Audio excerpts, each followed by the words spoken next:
I was halfway through heating leftover lasagna when the doorbell rang. 2 short chimes. Sharp, efficient. The kind of ring someone uses when they don't want to waste time. It was 7:43 p.m. on a Wednesday, and my wife, Claire, was upstairs supposedly finishing a work call. She worked in executive communications, which, near as I could tell, was just corporate speak for writing emails that sound like TED Talks. I opened the door expecting a neighbor, maybe a package I forgot I ordered. What I got was a kid. 18, maybe. Nervous energy, hands stuffed in hoodie pockets, backpack slung half off one shoulder. "You Adam Rourke?" he asked. The air around me froze a bit. "Yeah. Who's asking?" He swallowed, then pulled out a folded photo. "You don't know me, but I think I'm your son." I didn't laugh. I didn't blink. I just stared at the photo he handed me like it had teeth. It was me. No question. Younger, Messier hair, standing next to a woman I hadn't seen in 20 years, Lena Holt. College. Spring break. A mistake that faded with the semester. "You think?" I asked, finally. He nodded. "My mom. She never said your name. Until she died last year. That's when she told me." That photo was in a shoebox under her bed. Upstairs, I heard Claire's footsteps. I opened the door wider. "Come in. And don't say anything yet." He hesitated, but stepped in. Shoes off without being told. Polite kid. His eyes scanned the house like someone checking for exits. Smart. Claire appeared at the top of the stairs just as I closed the door. "Who's—" She stopped, eyes landing on the boy. "Everything okay?" "Claire," I said, forcing a steady voice. "This is, Ethan." "He says he's my son." She looked at him, then at me, then back at him like someone reviewing a math equation that doesn't quite add up. Her face didn't twist in shock. It hardened. She walked down the stairs like each step was a verdict. "You had a kid?" she said, calm and cold. "From before us?" "No idea," I said. "I swear to you. Not until 10 minutes ago." Ethan fished something else from his backpack, a folded letter, in cursive, signed Lena. Claire didn't read it. Just stared at me like I'd deliberately rewritten our history. I wanted to yell that this wasn't my doing. But guilt doesn't ask for permission to crawl inside your throat. "I'm not here to cause problems," Ethan said. "I just wanted to meet him. That's all." Claire turned to him, then back to me. "We'll talk later," she said, then disappeared into the office and closed the door. Ethan sat on the couch like it might bite him. I sat across from him. My voice dropped. "Why now?" "My mom left that photo and a letter," he said. "Said you were the one thing she never fixed. I had a right to find you." I nodded. What else was there to say? "You're not what I expected," he added. "Same," I said. We sat in silence until Claire reappeared, holding her keys. "I'm going for a drive," she said without looking at either of us. The door slammed. Ethan flinched. I didn't. 10 minutes later, Ethan was gone too. Left me with the photo, the letter, and silence. I stared at that photograph long after the door closed. Because something about it felt off. Not the image itself. The timestamp. It wasn't from college. It was dated 3 years after I'd met Claire. And that's when the questions really started. The photo wouldn't stop staring at me. I scanned it again under the lamp in the den, the same room where Claire and I used to watch documentaries and pretend we understood quantum mechanics. Lena's smile was familiar, faded at the edges. But the photo wasn't old. Not in the way it should have been. The paper was glossy. The kind they didn't start using until well after college. And the timestamp, bottom right corner, June 14th, 2009. Claire and I got married in March of that year. That wasn't a memory from a past life. That was something else. I pulled out a shoebox from the hallway closet, the one where we kept tax papers and leftover birthday cards. Inside, I found the old Canon point-and-shoot Claire used to carry around. A digital relic from simpler times. It took me a minute to remember where we stored the memory cards. Third drawer, bottom right, under spare charger cables and mystery batteries. By midnight, I was pouring through old folders. Honeymoon. First Christmas. Housewarming party. I cross-referenced the metadata. Compared timestamps. The camera we used back then? Same file format. Same signature. And then, in a subfolder marked random, I found it. The same picture. Lena. Me. Smiling. Dated 3 years earlier. June 2006. Someone had reprinted it. Faked the date. Why? The knock on the door startled me. I checked the time, 12:38 a.m. I opened the door with that photo still in hand. It was Claire. She didn't look angry anymore. Just tired. "I couldn't sleep," she said. "Thought we should talk." I stepped aside, wordless. She walked in like she didn't quite belong, then sat on the edge of the couch like a guest in her own life. "I didn't know," she said. "I believe you." About not knowing. I nodded. "But this changes things." You get that, right? There's a person out there who's a part of you, and not me. You built something, whether you meant to or not. I sat across from her and held up the photo. Look at the date. She frowned. 2009? I shook my head. That's a reprint. I found the original. It's from 2006. Before us. Her face changed. Confusion first. Then something I couldn't quite name. Like guilt dressed in a mask. You're sure? Positive. She didn't blink for a long moment. Then quietly asked, do you think someone wanted me to find that version of the photo? Now that she said it out loud, it sounded terrifyingly possible. I don't think this was random, I said. Her eyes flicked toward the kitchen like the walls might be listening. I got a call, she whispered. When? Earlier. After I left. From a blocked number. Man's voice. Said he hoped I enjoyed the surprise. Then hung up. My blood turned cold. Did you recognize the voice? No. But it didn't sound unfamiliar. We stared at each other for a long moment. Something unspoken hung between us. An idea neither of us wanted to admit out loud. This wasn't about a long-lost son. This was about a setup. And someone had just moved their first pawn. Lena had died the year before. Cancer, Ethan had said. No funeral invite. No obituary that ever crossed my inbox. And yet somehow, she was still sending messages. The next morning, I took a drive. Ethan had mentioned she lived in a small duplex on Carlisle Street. I found the building, peeling paint, crooked mailbox, faded unit numbers. Hers was 1B. I knocked. No answer. A woman watering her plants across the street said, You looking for Lena? I nodded. She passed last summer, she said, tugging at a wilted petunia. Sweet girl. Her boy stopped by last week to pack up the rest. Place is empty now. Do you know if I could take a quick look inside? I asked, careful. She and I were close. I think she may have left something for me. She eyed me with the suspicion of someone who's lived on this block too long to trust a face just because it smiles. Then she surprised me. The landlord's useless. I have the spare key. She asked me to keep it. Said you might come. The words hit me like a trapdoor opening under my ribs. She handed me the key and waved me toward the unit. She always said she liked people who asked questions. Said you were one of the few. Inside, it smelled like lavender and thyme. Everything was dust-covered and still. A couch with sun-faded cushions. A small bookshelf. On the kitchen counter, an envelope with one word handwritten in blue ink. Adam. I opened it with slow hands. Inside wasn't a letter, just a single line on a sticky note. Check behind the bathroom mirror. Trust your instinct. That's not cryptic at all, Lena. The mirror was one of those cheap rentals, the kind that's bolted on at the top, but wobbles at the bottom. I wedged my fingers underneath. Something shifted. A click. The mirror swung open like a cabinet door. Inside was a shallow note carved into the wall. Taped inside it, a manila envelope. On the front. If anything happens to me, he needs to see this. Inside were 6 pages. Handwritten. Not scanned, not typed. Just Lena's distinct handwriting, messy and urgent. The first line stopped my breath. Ethan is yours. But this isn't just about paternity. It's about why I never told you. She detailed everything. How after our brief time together, she discovered she was pregnant. How she tracked me down the next year only to find out I'd already married Claire. How she was warned, explicitly warned, by someone not to come forward. His name was Donovan Ray, she wrote. He worked with Claire. PR or legal, something high up. He met me at a cafe one day. Knew things about me he shouldn't have. My apartment. My job. He said if I brought the child into your life, it would complicate the optics for a family image Claire was building. Claire's company. Claire's firm. The timeline started aligning in uncomfortable ways. The next part of the letter sent a chill down my spine. If you're reading this, it means someone made sure Ethan found you. And if that's the case, someone wants a reckoning. I heard a noise then. A creak. Not from inside the bathroom. From the front door. I stepped out slowly. Nothing. The door was closed. But the envelope on the kitchen counter, the one with Adam written on it, was now face down. I hadn't touched it. Someone had been inside. I returned the key to the woman across the street without a word. As I drove away, my phone buzzed. Blocked number. I didn't answer. Instead, I pulled over and stared at the message that followed. A photo of me, standing in Lena's apartment. Taken from outside the living room window. Below it, a text. Right on schedule. The name Donovan Ray rattled around in my head like a marble in a glass jar. I drove home without music. No news, no podcasts, no white noise to drown out the thoughts. Just the sound of tires on asphalt and the growing suspicion that I had lived inside someone else's script for far too long.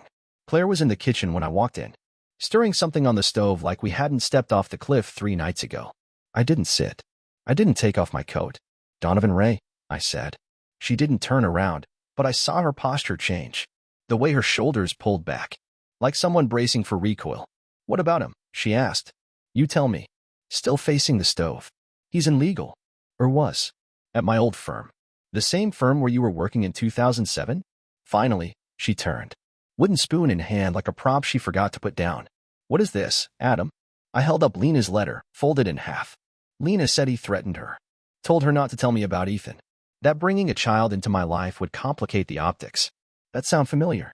Claire's eyes narrowed, not in confusion, but in calculation. He came to our wedding, I said. Didn't he? She didn't answer. Tall guy. Charcoal suit.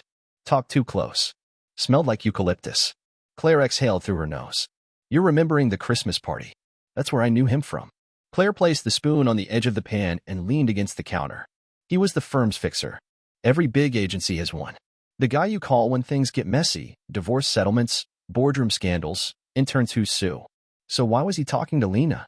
She didn't answer. Claire. I didn't send him, she said quickly. Not directly. What does that mean? She pushed off the counter and walked into the dining room. Like she needed more space between her and the truth. When I found out, she said, voice low, about Lena. You told me you hadn't spoken in years. That it was a college fling. I believed you. But something didn't feel right. So I mentioned it, offhand, to someone. At work. And that someone was Donovan. He overheard. Or maybe I said it loud enough to be heard. I don't know. The next week, he told me not to worry. Said he'd handled it. I thought he was just bluffing. Just running his mouth like he always did. You let him run interference. I didn't ask him to threaten her. I never wanted that. But you never stopped it, either. Silence. Heavier than the one we'd shared 3 nights ago. I looked at her, really looked, and saw something I hadn't noticed before. Regret, maybe. Or just the tired weight of someone trying to outrun her own ambition. You were building a life, I said, slowly. A future. You wanted everything clean. Claire didn't nod, but she didn't deny it either. I stepped into the kitchen, laid the letter on the table. Well, congratulations. Your plan worked. Her eyes met mine, defensive. You think I planned this? I think you got used to control. And when you couldn't control the past, you buried it. I did what I thought was right for us. No, I said. You did what was right for the image of us. She swallowed hard. So what now? I don't know. I left before I could say anything worse. My phone buzzed the second I got outside. Unknown number. Again. This time, I answered. A familiar voice came through. Calm. Polished. Like it was sipping scotch while talking down a crisis. Adam, he said. I was hoping we'd speak directly. Donovan. You've been busy, he said. Digging into things that no longer matter. Is that what you told Lena? That none of it mattered. A pause. Just long enough to let the smile curl through his voice. I told Lena the truth. That some people belong in the shadows of other people's stories. She chose the spotlight and got burned. You threatened her. I advised her. I stopped walking. I was halfway down the block, hands in my coat pockets, heart hammering with something dangerously close to clarity. What do you want? I asked. I want to warn you, Donovan said. There are documents that should stay buried. You're not the only one with something to lose. I've already lost everything. That's where you're wrong, Adam. You've only begun. The line went dead. I stood there for a full minute, listening to nothing but the wind in my own pulse. Then I checked my email. A new message, no subject, no sender. It was a single photo attachment. Ethan, sitting in a cafe, alone, time-stamped. Today, 3:07 p.m. Someone was watching him. And now, they were letting me know. The cafe in the photo was easy to recognize. Faded green awning, chipped brick, a chalkboard out front with "Try the lavender latte" scrawled in cheerful eyes. It was the same cafe where Claire and I had argued over whether to buy the townhouse. The same one Lena and I had stumbled into during a rainy college afternoon long before either of us were grown enough to know what a future cost. Now it was just where Ethan sat. Alone. Being watched. I didn't bother parking straight. I left the engine running and walked in, heart beating double time. Bells on the door jingled like a parody of calm. Ethan sat near the window, earphones in, sipping something too big for any sane person to finish. I slid into the seat across from him. He blinked, startled. Pulled out the earbuds. You okay? I asked. Yeah. You just kind of appeared. I glanced around. A few scattered customers. Nobody looked suspicious, but then again, whoever sent that photo didn't want to be seen. You've been here long? I asked. Half hour maybe. Why? I hesitated, then placed my phone on the table. Opened the email. He stared at the image, confused at first, then unnerved. That's me. When did you? I didn't. Someone else did. He swallowed. Who? I don't know yet. We sat in silence for a few moments. The kind of silence that lets fear unpack its bags. You think someone's following me? I think someone wants me to believe they are. Why? I looked at him, really looked. This kid, who had a calm he didn't earn and a face that didn't flinch easily. He'd grown up without me, and yet here he was, caught in something I didn't understand yet. I lowered my voice. Ethan, there's something you need to know about your mom. He leaned forward, suddenly alert. She left me a letter, I said, hidden in her apartment. Said she didn't tell me about you because she was warned not to. By who? A man named Donovan Ray. Said he worked for Claire's firm. He made threats. Implied she and you would be in danger if she came forward. Ethan's face went still. You okay? He nodded slowly, then shook his head. No. That name Donovan. I've heard it before. Where? My mom had a notebook. Kept all her passwords and stuff in it. I used it when I was trying to close her accounts after she passed. There was a sticky note, red ink. Said, if he calls again, don't pick up. Donovan. Lawyer? Threat. With a question mark. The words dropped between us like sandbags. He looked down. I thought it was nothing.